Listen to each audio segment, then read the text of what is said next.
Dans cette séquence, je vais vous présenter comment nommer des graphes RDF dans le modèle RDF et quelle en est l'utilité.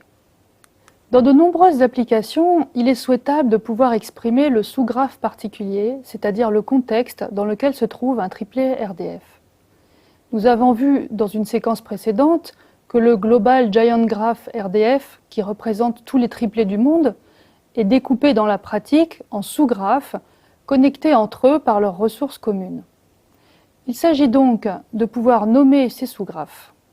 La notion de graphe nommé permet de grouper des triplets en un graphe qui est réifié, qui est identifié par un URI, qui peut être alors à son tour décrit comme toute autre ressource. Les syntaxes trig et enquad permettent d'exprimer la notion de graphe nommé. Dans la syntaxe trig, qui étant la syntaxe turtle, les triplets du graphe sont représentés entre accolades. Le contenu des accolades est la représentation des triplets du graphe dans la syntaxe turtle. Les accolades sont précédées par le mot-clé graphe, suivi de l'URI désignant le graphe. Dans la syntaxe enquads, qui étant n-triple, les triplets RDF deviennent des quadruplets. Le premier terme d'un quadruplé est l'URI du graphe auquel le triplet appartient.